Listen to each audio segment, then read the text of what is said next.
نعرہ تحقیق، نعرہ حیدری، علماء اہل سنت۔ نحمدہ ونصلی ونسلم علی رسولہ الکریم وعلی اصولہ الطیبین الطاہرین وعلی آلہ واصحابہ واہل بیتہ واولیاء امتہ وعلماء ملتہ اجمعین، اما بعد فاعوذ باللہ من الشیطان الرجیم، بسم اللہ الرحمن الرحیم۔ سبحان اللہ، سبحان ووجوہ یومئذ ناظرۃ الی ربہا ناظرہ۔ سبحان اللہ، سبحان اللہ۔ آمنت باللہ صدق اللہ العظیم وبلغنا رسولہ النبی الکریم الامین، وقال اللہ تعالی فی شان حبیبہ مخبرا وآمرا ان اللہ وملائکتہ یصلون علی النبی یا ایھا الذین آمنوا صلوا علیہ وسلموا تسلیما۔ اللہم صل علی سیدنا مولانا محمد وعلی آل سیدنا مولانا محمد عدد ما فی علم اللہ، صلاۃ دائمۃ بدوام ملک اللہ۔ سبحان اللہ، سبحان اللہ۔ جاگنا ہے تو جاگ لو افلاک کے سائے تلے، سبحان اللہ۔ جاگنا ہے تو جاگ لو افلاک کے سائے تلے، حشر تک سونا پڑے گا خاک کے سائے تلے، سبحان اللہ۔ حشر تک سونا پڑے گا خاک کے سائے تلے، خودی کو کر بلند اتنا کہ ہر تقدیر سے پہلے خدا بندے سے خود پوچھے بتا تیری رضا کیا ہے۔ سبحان اللہ، سبحان اللہ، کیا بات ہے۔ نہایت ہی واجب الاحترام سطح تے تشریف فرما سارے علاقے دے ساری برادری دے بہترین عالم دین اور سند یافتہ اج کل ماشاءاللہ خطابات تھیندے پے، چند دیہاڑے مدرسے وچ لا تے ول بندہ خطاب سکھ گیندے، خطیب پاکستان بھی بن ویندن اور سند یافتہ عالم دین ہے، دور حدیث شریف دی سند ہے اور تخصص فی الفقہ دی بھی سند ہے پی مفتی صاحب کو۔ اللہ تبارک و تعالی جماعت اہل سنت دا عظیم ان علماء دا سایہ سارے سرے دو تے قائم و دائم فرماوے، اور دعا فرماؤ جنہاں دے اصال ثواب دی خاطر تو سا کٹھے تھے بیٹھے ہیں، ملک محمد شریف صاحب دی والدہ صاحبہ، اللہ تبارک و تعالی انہاں دی بغیر حساب دے بخشش فرماوے، اللہ انہاں کو جنت الفردوس وچ اعلیٰ مقام نصیب فرماوے۔ آیت کریمہ تلاوت کرن دا شرف حاصل کیتے، رب ذوالجلال نے میدان محشر دا منظر بیان فرمینے ہوئے، ارشاد فرمایا وجوہ یومئذ ناظرۃ الی ربہا ناظرہ، قیامت والے دہاڑے بہت سارے چہرے تر و تازہ ہو سن اور اپنے رب دا دیدار کھڑے کرے دے ہو سن۔ ووجوہ یومئذ باسرۃ تظن ان یفعل بہا فاقرہ، بہت سارے چہرے قیامت والے دہاڑے بگڑ چکے ہو سن، سیاہ ہو چکے ہو سن اور سمجھ چکے ہو سن کہ سارے متعلق یہ جا فیصلہ تھیون والا ہے جرا کمر کو تروڑ کے رکھ دے سی۔ دوستان مکرم، دو جماعت دا ذکر فرمائے اللہ تعالیٰ نے، ایک جماعت ہو سی نورانی چہرے والی، بئی جماعت ہو سی سیاہ چہرے والی۔ دوستان مکرم، نورانی چہرہ کیڑی وجہ تو ہو سی؟ نورانی چہرے دی بنیاد اللہ تعالیٰ دے احکامات دے اتے عمل کرن دا فیوز و برکات ہو سن۔ آج دے ای زمانے دے اندر بھی غور کروں، جڑا بندہ نمازی ہے انہیں دے چہرے دے اتے تر و تازگی ہو دی ہے، ایویں ہے نا صحیح، اور انہیں دے چہرے دے اتے نورانیت ہو دی ہے، انہیں دی گال دے وچ مٹھاس ہو دے، انہیں دا دل نرم ہو دے، اور قیامت والے دہاڑے اے نور بڑی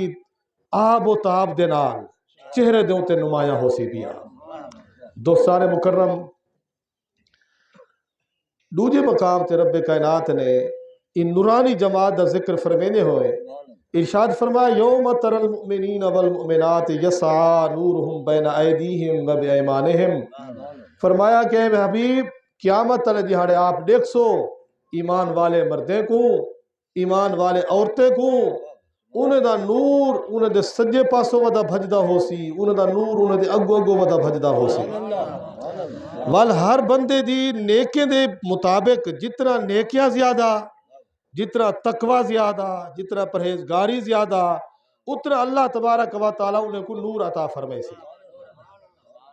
خوشخبریاں مل سن بشراکم اليوم جنات تجری من تحتها الانہار خالدین فیہا اے نورانی جماعت تو کو خوشخبری ہوئے اون جنت دی جن دے وچ نہراں جاری ہیں ول فرمایا جنہیں کو قیامت تلے جڑے مقام مل گیا ذالک هو الفوز العظیم وہ بہت بڑی کامیابی حاصل کر گئے بھائی مقام تے فرمایا سورت تحریم دے اندر رب کائنات نے منظر کو بیان فرمایا نورہم یسعی بین ایدیہم و بایمانہم یقولون ربنا اتمم لنا نورنا واغفر لنا انکا علی کل شیء قدیر انہیں دا نور سجے پاسو سامنے دوڑدا ودا ہو سی رب دی بارگاہ وچ عرض کھڑے کریں دے حسن باری تعالی ان نور دے وچ مزید برکت عطا فرما جڑا نور دا وعدہ فرمایا ہا بھی ان نور دی تکمیل فرما یعنی نور بھی مل گئے جڑا نور مل گئے گویا کہ جنت دی ٹکٹ مل گئی ہے نا جنت دی طرفوں پروانہ مل گئے وال بھی عرض کھڑے کر واغفر لنا یا اللہ ساری بخشش بھی فرما اور بے شک تو ہر چیز ہوتے قدرت رکھن والا ہے حضرات محترم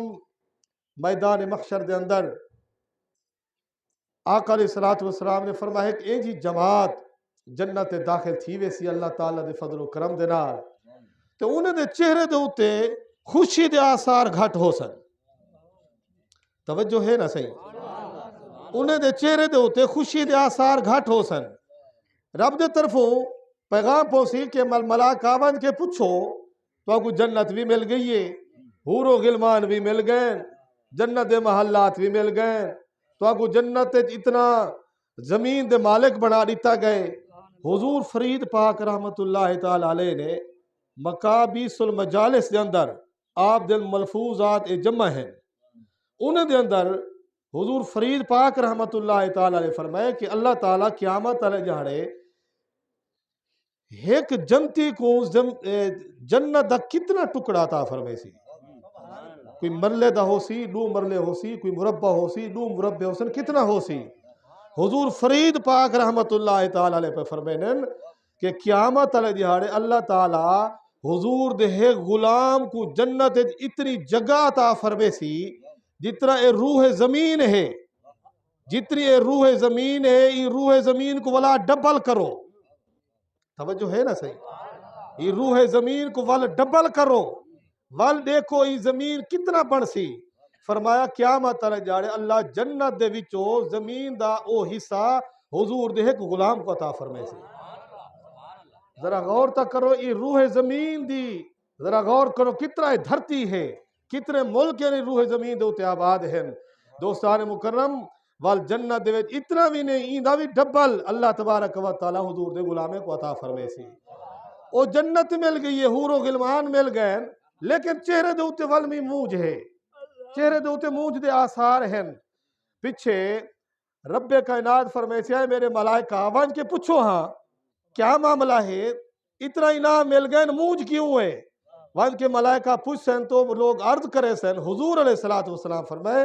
او غلام عرض کرے سن باری تعالیٰ اس ساری عبادت دا مقصد جنت نہ ہا سارے روزے رکھن دا مقصد جنت نہ ہا سارے تسبیحات پڑھن دا مقصد جنت نہ ہا اسا لالچ دی وجہ تو نماز نہ پڑھیا ہن اسا جنت دی لالچ دی بنیاد ہوتے روزے نہ رکھے ہن باری تعالیٰ تا دنیا میں سرنال ایک وعدہ فرمایا لہم ما یشاؤون عند ربہم کہ جیرا کچھ چاہسو میں رب تا کو عطا فرمائے سا باری تعالیٰ ساری نماز مقصد جنت نہ ہا حور و غلمان نہ ہا باغات نہ ہن ساری آرزو کو باری تعالیٰ تو جان دے کہ ساری عبادت مقصد کیا ہا اللہ پاک فرمائے سی ملائکہ میں جان دا انہیں دی عبادت دا کیا مقصد ہا ارفعوا الحجب سارے اگو حجابات ہٹا دیو میرے درمیان میرے انہیں بہانے دے درمیان جرے پردین سارے ہٹا دیو براہ راست یہ لوگ میں رب کائنات دا دیدار کریں تکبیر نعرہ رسالت نعرہ خلافت نعرہ حیدری ملائک عرض کرے سرباری تعالی انہیں دے اندر کچھ نامایا مال دے وچ کتھی کمزوریاں تھی ہن پیاں رب فرمے سی وہ کمزوریاں دور کر نیچا گئن تو سار جرے پردے ہٹا دیو جرے پردے ہٹے سن دوستان مکرم ساری زندگی نمازاں پڑھیاں بین ڈٹھے روزے رکھے گئے بین ڈٹھے اللہ تعالیٰ دے اوتے ایمان گھن آیا سے بین ڈٹھے لیکن جرا غور کرو جرا رب دی ذات سامنے ہو سی اون وقت منظر کیا ہو سی اون وقت کیا منظر ہو سی کیا شان ہو سی جو ہی رب کائنات دا دیدار کرے سن حضور فرمائے فوراً سر سجدے وچ رکھ دے سن اللہ پاک فرمائے سی ارفعوا رؤوسکم عبادی اے میرے بندو اپنا سر اٹھاؤ اے عبادت دا مقام نہیں اے انعام و اکرام دا مقام ہے پھر جرے ویلے سر اٹھے سن دوستان مکرم توجہ میں چاہسا آقا علیہ السلام فرمایا رب کائنات محبوب جماعت کو فرمائے سی عبادی سلام علیکم اے میرے بندو میں رب دا سلام قبول کرو میں رب دا سلام قبول کرو دوستان مکرم جنہیں کو رب سلام بیٹھا فرمینا ہو سی انہیں لوگوں دی کیا شان ہو سی جرے سلام ملوے سی پیچھو رب کائنات فرمے سی فقد ردیت عنکم اے میرے بندو میں رب تا تواڈے اوتے راضی تھی گیا فحال ردیتم انی کیا تسیں میں رب دے اوتے راضی ہیوے سبحان اللہ میں تو تواڈے اوتے راضی تھی گیا تسیں میرے اوتے راضی ہیوے یا کہنا پیچھے وہ لوگ عرض کر باری تعالیٰ سا تیرے اوتے راضی ہے ایسا تیرے اوتے راضی ہے دوستان مکرم عبادت جری اعلیٰ تو اعلیٰ مقصد عبادت اے ہے انسان جنت دی لالچ دی بنیاد ہوتے عبادت نہ کرے عبادت دا مقصد نعت خانی دا مقصد وعظ و نصیحت دا مقصد خیرات دا مقصد سب کچھ عبادت دا مقصد رب کائنات دا دیدار ہونا چاہیے رب کائنات دی خوشنودی اللہ تعالیٰ دا دیدار مقصد ہوئے تو پیچھے دینا رب دا دیدار نصیب تھی گیا کائنات دا سارا نعمتہ مل گیا حضرات گرامی اے نور ہو سی قیامت تر جاڑے سجے پاسو ودا بھجدا ہو سی اگو دوڑدا ودا ہو سی ای نور کو ودھاؤ یارو نمازہ پڑھ کے نور کو ودھاؤ اپنے اچھے اخلاق بڑھاتے نور کو ودھاؤ رازہ تہجد پڑھ کے نور کو ودھاؤ قرآن پاک دی کثرت نال تلاوت کر کے نور کو ودھاؤ اے نور کو جتنا ودھا سکدے ودھاؤ رب کائنات نے زندگی دے تو سب لمحات عطا فرما دیتے ہیں اے سب کچھ تواڈے سارے سامنے پیچھے ای نہ ہوئے پیچھے قیامت تر جاڑے پریشانی ہو نہ ہوئے لوگ نور دے وچ ودے چل دے ہوئے تو پیچھے پریشان نہ تھائے کھڑے ہوں اساں یار اساں بھی نور کو کٹھا کرو ہاتھ آج نوری جماعت دے وچ اساں شامل تھائے کھڑے ہو ہاں حضرات گرامی اے جڑا کچھ میں عرض کیتے میرے معروضات دا خلاصہ ایو ہے رب کائنات نے خوشخبری فرمائی ہے فرمایا کہ چہرے تر و تازہ ہو سن اور رب دا دیدار کھڑے کرے دے ہو سن ٹھیک ہے ایک تو دعا فرماؤ اللہ ساکو بھی ہنے محبوب لوگوں میں شامل فرمائے جنہاں ذکر اللہ تعالیٰ نے ایشان دے نال بیان فرمائے اور بیا اے ہے کہ اپنے نور کو ودھاؤ ٹھیک ہے سی مسیدہ ویران نہ ہوئیں ہر ویلے ہر لمحہ زبان دوتے تسبیحات جاری رکھو جتنا قرآن یاد ہے قرآن پڑھ دے رہو اور درود پاک پڑھ دے رہو اے زندگی دے لمحات جرے ہم اللہ دے رسول دی یاد پہ گزر دے ہو ٹھیک ہے سے یہ چیزہ خاص خیال رکھنے اور چھوٹی جی بھائی گال میں ایک 1.5 منٹ دی گال کو حضور فرید پاک دی گال تو عرض کر کے اور میں والی اجازت چاہنا حضور فرید پاک رحمت اللہ تعالی علیہ فرمینے یار کوئی بندہ تے کو گندہ آکھے کوئی تے کو مندہ کٹ دے وے کوئی بندہ تے کو گندہ آکھے یار تو گندہ ہے تو خراب ہے اون گال دے مطابق تو ساؤں دے نال جھیڑا نہیں کرنا جیڑے بندے تو آکو گندہ آکھے اون دی گال کو سچا سمجھو غور کرے سو گال دے ہوتے گال دلے تے اتر ونجے حضور فرید پاک دا پیغام جیڑا بندہ فرمائنے تو آکو گندہ آکھے یار تو خراب ہے اسا تے کو جان دے ہیں تیرے معاملات فلانے خراب ہیں اون دا جھیڑا نہیں لاونا اون دے نال او بندہ تواری رہنمائی کھڑا کرے دے توارے وید خرابیاں توارے وید کوئی خرابی کو دیکھ دے بندہ تواری رہنمائی کیتی ویندے فرمانے جیڑا بندہ تو آکو گندہ آکھے او کو گندہ نہ آکھا ہے او کو سچا آکھا ہے والا اپنے آپ دے وید پہے ونجا ہے اپنے آپ دے اندر غور کرنے پہ ونجنے اپنے آپ دے اندر یار بندہ اے گال جو کیتی ویندے آخر میرے وچ کتنی خرابی کھڑی ہے تا گال کیتی ویندے ہے صحیح ہاں او بندے کو ہتھوں اون دے رائے شکر ادا کرو شکرانہ ادا کرو یار تو میری رہنمائی کیتی ویندے اون دے نال جھیڑا نہیں لاونا یار میں بھی تے کو جاندا تیرا کو تو کر میرے متعلق میں تے کو جاندا تیرا فلانا کردار ہے فلانا نہیں فرمایا اون دے نال ہرگز جھیڑا نہیں لاونا جیڑا تو کو گندا آکھی ویندے او کو سچا آکھو او کو سچا منو پہ ونجو اپنے آپ دے اندر فرمایا جڑے پہوے سو اپنے آپ دے اندر بہاری دیو تولو اپنے نامہ اعمال کو غور فکر کرو تو کو بہو کچھ تواڈے اندر نظر آوے سی خراب نظر آوے سن جڑا خراب نظر آوے سن رب نال صلح تھی ویسی ول معافی منگسو توبہ کرے سو رب دی بارگاہ وچ سجدے کرے سو او ایک بندے دے پیغام دے اوتے تواڈی زندگی سمر ونجے تے ول شکرانہ دا حقدار ہے تے صحیح ایویں نہ سے رب دی بارگاہ وچ دعا ہے اللہ تبارک و تعالی ساکو اپنے محبوب لوگوں دی جماعت شامل فرماوے اللہ انہوں دے نقش قدم تے چلن دی ساکو تو سب کو توفیق نصیب فرماوے دعا ہے یہ ہے کہ مدینہ مقام ہو جائے در رسول پہ کے ساتھ تمام ہو جائے وما علیہ الا البلاغ